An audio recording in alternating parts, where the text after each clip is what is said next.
Voy a empezar la grabación. Pues muy buenas noches, me da gusto saludarlos en esta nueva sesión de esta semana, en el cual, bueno, vamos a continuar con estadística. Y bueno, antes de iniciar la clase, me gustaría saber si ya visualizaron sus actividades. Es un foro donde justamente se trata un cuadro comparativo entre estadística, bueno, las ramas de la estadística o la división de la estadística, para que ustedes ahí refuercen los conceptos y conocimientos que hemos estado abordando. Y también viene un cuestionario. El cuadro comparativo se vence hasta este domingo y el cuestionario hasta el siguiente domingo. ¿Cómo vamos con la actividad del comparativo? ¿Creen que sí lo puedan cumplir para este domingo? Sí, maestra, Yo ya lo hice, maestra. yo Ah, ya lo subí ahorita. excelente, muy bien. Perfecto. Maestra, yo tengo una duda. Dime. Yo ya lo realicé, Ujú. pero al subirlo al foro cometí un error. O sea, lo hice en Word y lo subí y solo copié y pegué. Entonces al subirlo solo aparece un cuadro, no aparecen todas las celdas. No lo subí como PDF o como un archivo, archivo en Word. No sé si lo tenga que cambiar o así lo dejo. Bueno, si no lo tienes tú visible, probablemente nadie lo tenemos visible. Aquí lo que te recomiendo es de que puedes, bueno, no sé si te da la oportunidad de borrar esa participación o aportación y generar una nueva con un archivo ya sea adjunto, o que sí te asegures de que esté la imagen, no hagas copy-paste, sino que genera la imagen o el archivo en JPG y eso es la que puedes plasmar. Es que sí aparece el cuadro, pero nada más no aparecen las celdas, pero digo, la información sí está como en categorías, sí, o sea, sí es un cuadro comparativo, solo aparece el cuadro, más no las celdas. Ok, pero si aparece la información, así lo puedes dejar. Yo Muy pensé que bien, no se veía gracias. nada. No, no, sí, sí se ve, nada más no se ve como la separación de las celdas. Ah, Cometí el error, pero ya no lo quise borrar porque dije, no sé si lo pueda volver a subir o ya no me dé la opción. ok. Sí, no, no te preocupes. Si se puede ver la información, con eso es suficiente. Muy bien, gracias. Al contrario, a ti. ¿Alguien más que tenga alguna duda? Buenas noches, maestra. Buenas noches. Si también esa era mi duda, si teníamos que escribirlo directo ahí en el foro o si podíamos subirlo en un archivo. Puede ser las dos. Digo, la idea cuando se pone en un foro, pues es de que todos los demás compañeros puedan ver tu trabajo de manera directa para que te puedan retroalimentar. El subir un archivo, pues no es que no lo puedan ver, sino que muchos prefieren no descargarlo porque se les olvida borrarlo o no lo quieren descargar. Entonces, es nada más, pero puedes cualquiera de las dos cosas sin ningún problema. O sea, lo puedes poner visual directamente o lo puedes poner con un archivo. Gracias. De nada. ¿Alguien más?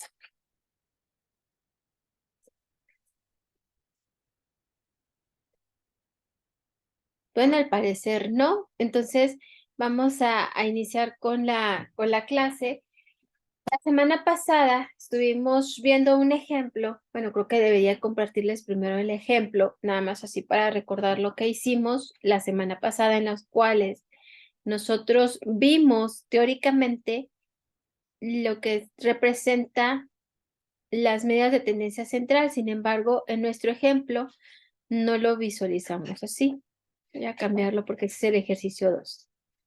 Este es el ejercicio 1, en el cual nosotros la semana pasada estuvimos realizando la tabla con todos los datos que nos proporcionaba el problema. Y bueno, aquí lo que teníamos nosotros que definir como tal es la tabla de frecuencias y ver de manera general o a grandes rasgos cuáles eran las categorías o los signos visibles de este estudio que estaba enfocado en trastornos alimenticios en una universidad. Y bueno, por la recolección de datos que estuvimos dando, o ya al momento de hacer nuestra tabla de frecuencias, podemos observar que el signo más recurrente o el que más el que normalmente ocurre en esta universidad con respecto al estudio realizado, pues es dieta severa. ¿Por qué? Porque es la que tiene mayor frecuencia o es la que nombraron con mayor número de veces, ¿no? Aquí nosotros, si analizamos un poquito este problema, déjeme, no lo puse como debiera.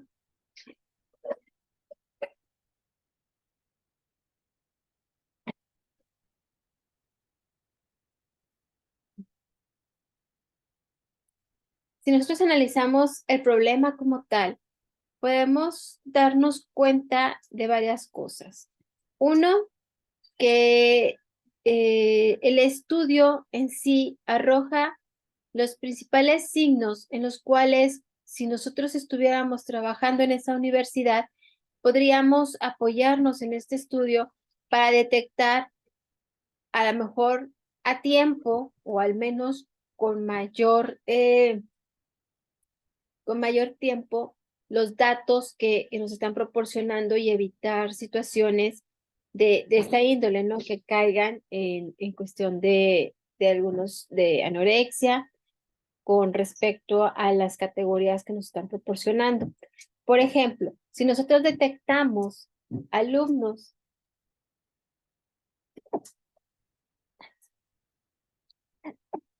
perdón, si nosotros detectamos alumnas que normalmente no las vemos consumir nunca alimentos, que siempre están hablando o mencionando con sus compañeros mientras estamos en el salón de clases, el cuántas calorías tiene esto ya nunca come esto, o sea, cuando por ejemplo, hamburguesas, papas, que no lo ves nunca consumiendo alimentos. Entonces, puedes detectar eh, que pudiera existir ahí una situación o un problema de anorexia. Entonces, pues ya lo vas dirigiendo y reaccionas, ¿no? Pero si nosotros ya trabajamos en esta universidad y ya tenemos este estudio, pues ya definimos cuáles son los signos que eh, que representan el que tengan este tipo de trastorno.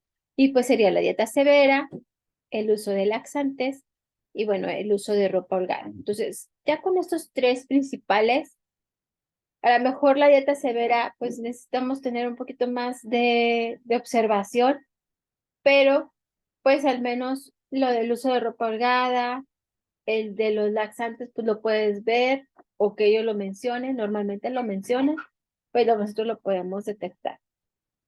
¿Qué es el punto de estarlo analizando? Cuando nosotros realizamos un análisis de un problema que nos topamos, lo hacemos de manera estadística, nos va generando a nosotros un panorama de cómo podemos topar los diferentes factores, en este caso, pues nos dan las categorías, y cómo lo podemos resolver. Muchas veces la solución al problema está basada en la experiencia, pero no siempre es suficiente la experiencia, también necesitamos tener cierto conocimiento. Si nosotros detectamos alumnas que tienen trastornos de anorexia, debemos de saber qué es lo que tendríamos que hacer. Si nosotros como docentes detectamos esta situación, pues estar informados dentro de nuestra institución educativa o la universidad, pues cómo podemos actuar, qué es lo que procede. Porque a lo mejor, si nosotros queremos ayudar, pero estamos en contra de los lineamientos o las políticas de la universidad, pues nos vamos a meter en un problema. Entonces tenemos que conocer muy bien eso para poder ayudar. Y pues es lo que nos da la información, la aportación de todas las investigaciones o todos los estudios. Si nos vamos a una empresa, en una empresa también ocurre, solamente que son factores muy diferentes y tal vez el contacto es muy diferente. Entonces a lo mejor no sería tan sencillo detectarlo tú como líder de un departamento. Si eres líder de un departamento y quieres detectar quiénes de tus colaboradoras tiene trastorno eh, alimenticios, pues es muy complicado. ¿Por qué? Porque a lo mejor el contacto no está tan directo todos los días, dado que tú eres el líder y pues hay líderes de cada subdepartamento, o que a lo mejor no hay esa confianza para poderlo detectar. Entonces, no es que no se pueda hacer, tendríamos que realizar a lo mejor algún instrumento que te pueda dar los indicios de este trastorno dentro del departamento, pero también se puede realizar. O sea, podemos tener varias formas de obtener la información. Bueno, para no hacerlo tan largo, la información que nos va arrojando, simplemente con la tabla de frecuencias, podemos llegar a cierta conclusión o a lo mejor identificar algunos puntos relevantes. Sin embargo, bueno, nosotros no solamente nos vamos a eso, nosotros determinamos, voy a regresar un poquito, en las medidas de tendencia central. Las medidas de tendencia central nos va dando a nosotros una idea de cómo es el comportamiento de los datos. Por ejemplo, si nosotros sacamos la media o el promedio de los datos que nos estamos obteniendo, en este caso de este ejercicio no, porque pues son categorías, pero si nosotros determináramos el promedio, tuviéramos datos numéricos, pues podamos determinar cuál es la media de nuestro estudio para poder tener ese como referencia y ver el comportamiento de los demás datos obtenidos. Por ejemplo, muchas veces estamos analizando la productividad dentro de una empresa. No es tan sencillo como suena, pero bueno, lo voy a poner así lo más sencillo posible. Nosotros tenemos la media, ¿ok? Si la media me dio, no sé, un tanto porcentaje de productividad. Vamos a considerar que un 85% de productividad y queremos llegar al 95%. Entonces, tengo que determinar qué factores generan el que no estemos rindiendo el 95%. Analizas, así analizas muy específicamente las estaciones de tu producción y bueno, te vas detectando los factores y todo. Esa data que vas recolectando es la que te va dando el indicio. Pero pues tu media ya la tienes bien definida. Entonces, si dentro de la recolección de datos te quedan en 75 y luego te vas a 90 y así sucesivamente están dentro del rango, pues vas a poder ver que no hay tanta variabilidad dentro de tus datos. Entonces, va a haber datos muy cercanos a la media. Y eso es lo que te indica, que hay eh, cierta estabilidad. Sin embargo, si tenemos datos atípicos, por ejemplo, que tenemos nuestra media, que es un 85, y se nos va a una producción de 220 y luego regresa a 90, a 80, a 82, a 91. Entonces, el dato atípico, que es el 220, te genera una variabilidad dentro de tus datos. Y no solamente eh, que sean muchos datos, solamente con un dato, pues te genera esa variabilidad. Entonces, necesitarías más análisis para poder determinar por qué ese dato atípico ya te cambió completamente, porque hay mucha diferencia entre la media y el dato atípico, ¿ok? Y al momento de sacar la media con ese dato atípico, pues está diferente en cuestión de la que tuviera como estabilidad. Entonces, para eso nos sirven las medidas de tendencia central, las medidas de dispersión, nos van dando a nosotros un panorama mucho más amplio de cuál es el comportamiento de nuestros datos, qué tan variables o qué tanta variabilidad hay entre ellos, ¿no? Entonces, en el segundo ejercicio voy a aplicar medidas de tendencia central, que son las que vimos la semana pasada, pero también voy a explicar las medidas de dispersión porque son conceptos también importantes. Y bueno, si nos queda el tiempo suficiente, pues lo podemos utilizar en la práctica. Si no, pues lo dejamos para la próxima semana y terminar la próxima semana con estadística para que quede muy claro qué es lo que hacemos, ¿no? Aquí tenemos las medidas de dispersión. ¿Qué son las medidas de dispersión? Bueno, las medidas de dispersión nos muestra la variedad que puede haber en el conjunto de observaciones, como por ejemplo, la cantidad que hay, como la cantidad atípica que acabo de mencionar o el número atípico que acabo de mencionar. Y bueno, cuando nosotros tenemos nuestros datos o nuestra base de datos, podemos ir viendo qué tan estables son o qué tan dispersos son. Muchas veces tenemos, por ejemplo, estudios en los que consideran la edad, pero dejan muy abierta la edad. Entonces nos podemos topar con menores de edad, para no irme con los niños, con menores de edad, no sé, de 12, 14 años, y personas muy adultas, como 85, 90 años. Entonces, la variabilidad entre ese rango de edades, pues nos genera a nosotros a lo mejor indagar más, porque tal vez con la gráfica de los datos, con todo el análisis estadístico de los datos, pues voy a detectar que es muy variable, pero no puedo llegar a lo mejor a algo tan concreto y pues es donde tengo que ver qué factores incluyen en este estudio.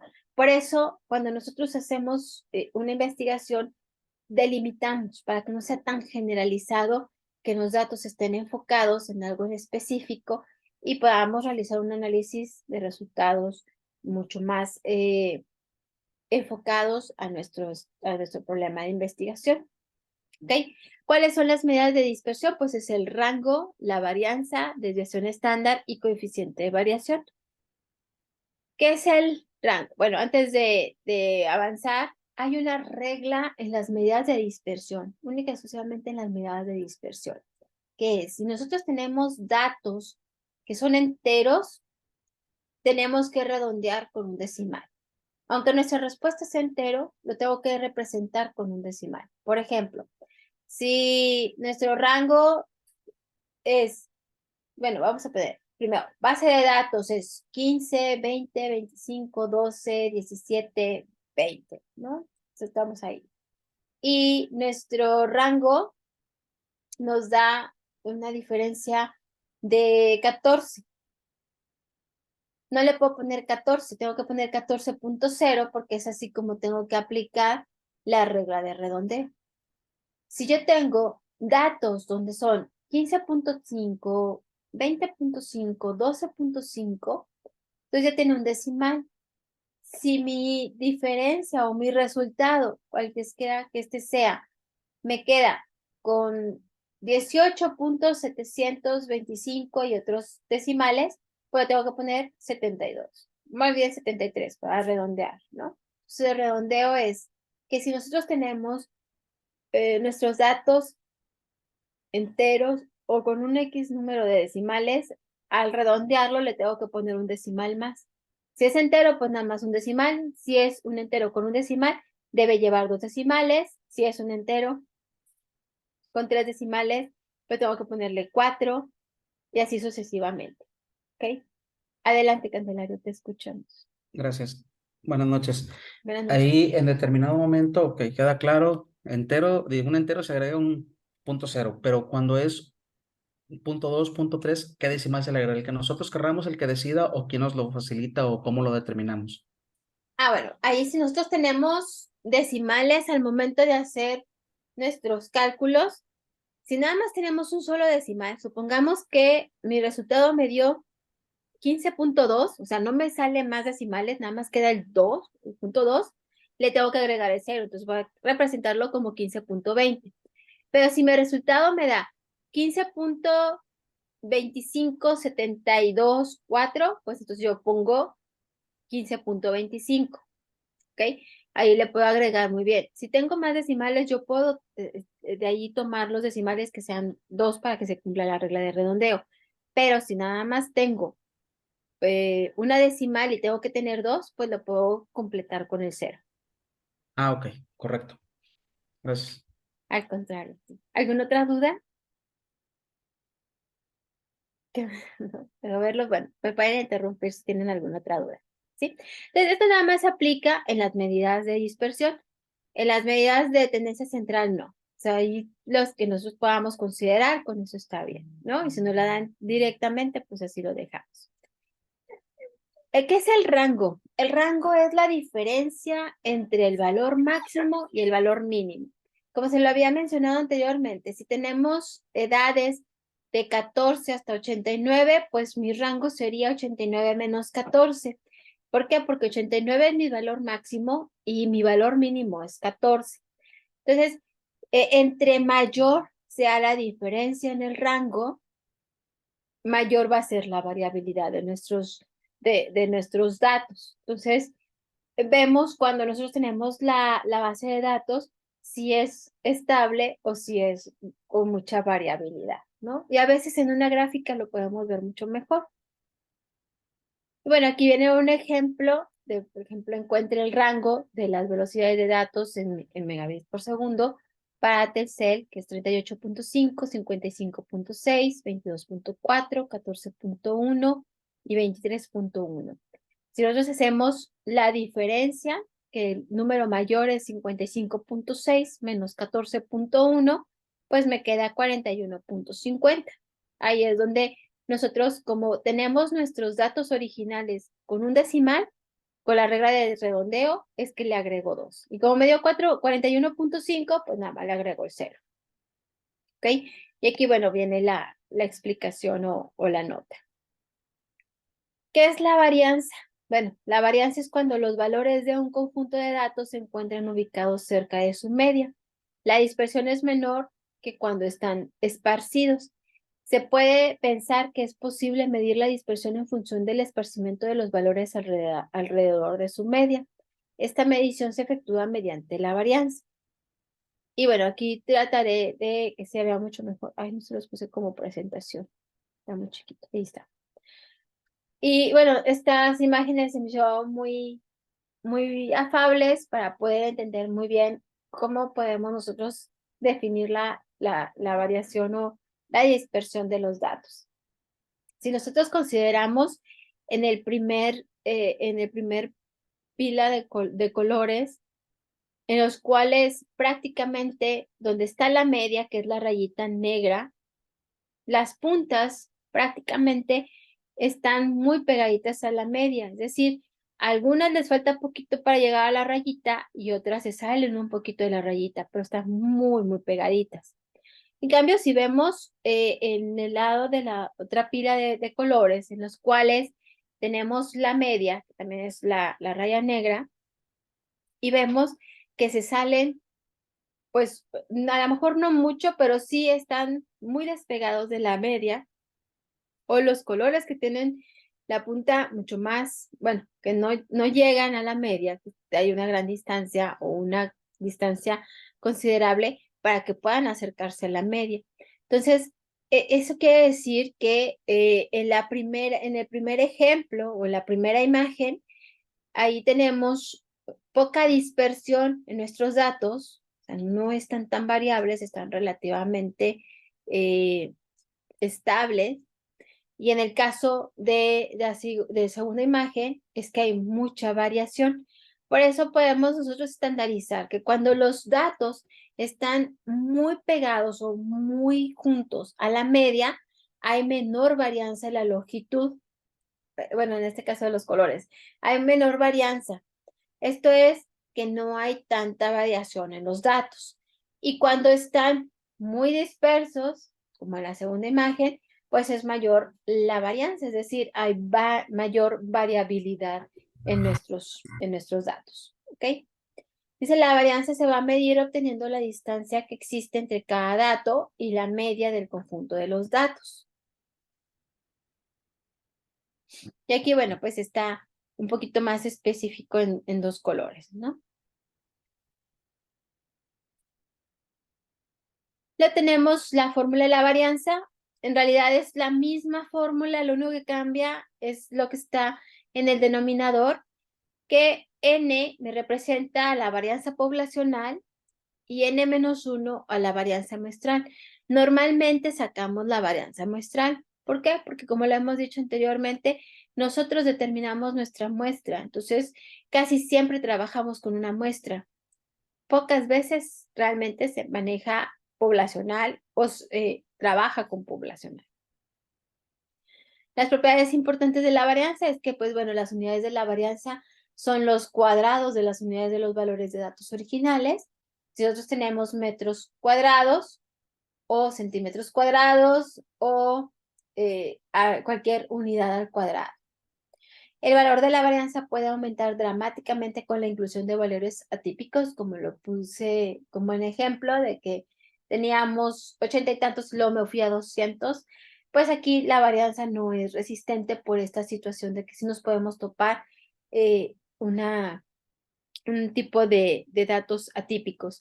Aquí, bueno, normalmente ocurre cuando utilizamos instrumentos de medición como la temperatura, ya aunque sea digital, de una u otra forma, si la temperatura afecta por la humedad, por los aspectos o porque no hay buena fuente de energía dentro del dispositivo, pues puede ser que cambien los ¿Qué valores, ¿no? quieres, Gabito? De hecho, ¿qué es lo que nos ha pasado? No A sé, ver, a lo mejor algunos de Gabito. ustedes han utilizado básculas, en los cuales al momento de pesarte, pues aunque sean analógicas o digitales, pues te da una medición y luego te bajas, te vuelves a subir, no sé, en una semana y cambia la medición. ¿Por qué? Porque se va descalibrando. Entonces, aunque sea poquito, se va descalibrando. Y eso ya te puede dar, en un momento dado, si tú no te fijas que si está realmente en cero, pues te puedes, a lo mejor ya se le movió el que estuviera en cero y a lo mejor ya está en 5 kilos y ya al momento que te subes dices, no, ¿qué puede ser? Bueno, pues es los atípicos que pudieran ser, ¿no? Aunque sea un ejemplo muy, muy, fuera de contexto, que a lo mejor no tiene nada que ver con investigación, pero el punto era que ustedes entendieran que cuando utilizamos un instrumento de medición, es normal que nos den a veces mediciones atípicas, ¿ok? Y bueno, el valor de la varianza pues nunca es negativo porque pues cuando nosotros tenemos que determinar un cuadrado, aunque tengamos datos negativos o datos positivos, nuestro resultado siempre es positivo, ¿ok? Y bueno, pues aquí el ejemplo con las mismas velocidades anteriores de megabits por segundo, ¿cómo podemos determinarlo? Bueno, lo podemos determinar en la explicación, pero es utilizando la forma. Grados de libertad. El n-1 nos da ese grado de libertad, el cual consiste en que nosotros tengamos un estadístico el cual represente el número de los valores de la muestra, los cuales son libres de variar en dicha muestra para la obtención del referido estadístico. Cuando nosotros establecemos una población, que es N, sabemos, por ejemplo, población que si es la universidad, pues sería todos los que estudian en la universidad. Pero cuando nosotros determinamos una muestra, esa muestra, pues yo no le puedo poner a todos los de la universidad, porque si, por ejemplo, entre todos los de la universidad son 300 personas, pero yo no le puedo poner 300 personas en la muestra. Tengo que, obviamente, seccionar. Entonces, por eso es el -1 de que nosotros tenemos la muestra, no sé, de 150, vamos a poner que 150, -1. Entonces, voy a considerar 140 para el más menos, que puede variar con respecto a todos los demás mediciones y todo lo que voy a realizar como análisis. A eso se le llama grados de libertad. Y bueno, tenemos la desviación estándar. La desviación estándar es obteniendo la raíz cuadrada. Adelante, Candelario, te escuchamos. Gracias. Con respecto a la diapositiva anterior, no sé si la pueda regresar un momento, de favor. Ujú. La, Ay, te dejé de la escuchar. Ok. ¿Me podrías ¿Sí repetir, me por escucha? favor? Sí, ya te escucho. Bueno, ¿sí me escucha? Se te está entrecortando, no sé Ok, si soy vamos yo. porcentaje. Me marca que la conexión es inestable, imagino que es la mía. Ah, ok. Bueno, es que te escucho bien y luego de repente te escucho entrecortado. Ah, Alcancé a ok, sí escuchar algo de porcentaje. Ok, bueno, ¿cómo determinamos la muestra nosotros? Por ejemplo, en nuestra investigación, ¿cómo nos orientaría para poder determinarla? ¿O le ponemos X número? ¿Cómo sería? Bueno, ahorita que ya casi me va a sacar Zoom, pero Ah, ok, regresando, sí. abro una pestaña. En internet nosotros tenemos la fórmula. Hay una fórmula que la puedes Sí. hacer de manera manual, pero también tenemos recursos de que nada más pones los datos y ya te lo calcula directamente para que tú puedas saber cuál es la muestra representativa. Si a lo mejor no es posible por las condiciones de donde tú vas a realizar tu investigación o tu estudio, pues entonces ahí dices, bueno, ok, tengo esta muestra representativa, pero yo nada más puedo realizar mi trabajo de campo en esta muestra, pues entonces nada más es para indicar que no es representativa, que nada más aplica a la institución o a la empresa donde tú lo vas a realizar. Ah, ok, gracias. Y ya, se las muestro para que las tengan. Profe, a lo que se refiere de que hay métodos para que nos dé el porcentaje, se refiere, por ejemplo, a la de Google Forms. La de Google Forms, eh, ¿cómo Google Forms? O sea, ese es instrumento, ¿no? O sea, el Forms, ¿o Ah, a qué te refieres en sí. Google Forms? O sea, que por lo general te da como un... Es que no me acuerdo si era exactamente eso. Es que ahí se pueden hacer pues cuestionarios y se Ah, supone que te lanza un porcentaje.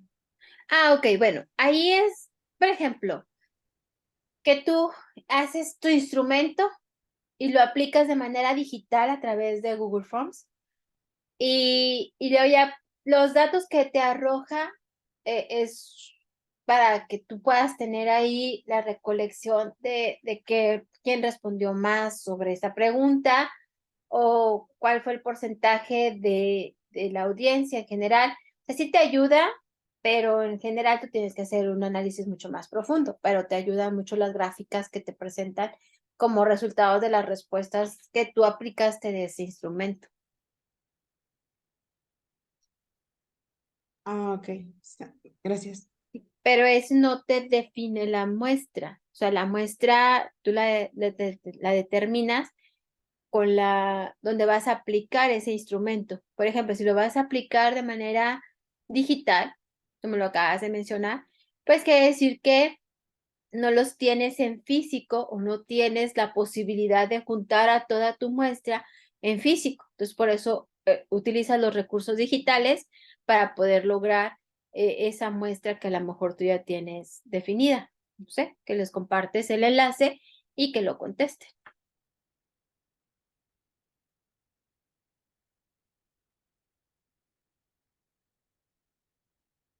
Ok, bueno, espero haber Sí, sí, sido maestra, sí lo entendí. Gracias. perfecto. Gracias a ti. Muy bien. Y bueno, la desviación estándar, ojalá que termine al menos la teoría en lo que me saca. La desviación estándar es la raíz cuadrada de la varianza y bueno, también esto nos lleva a realizarlo de esta manera para poder obtener el origen de las unidades. Es decir, como la varianza los tengo al cuadrado, pues tener en la manera simple o sencilla la unidad como tal de lo que estoy midiendo.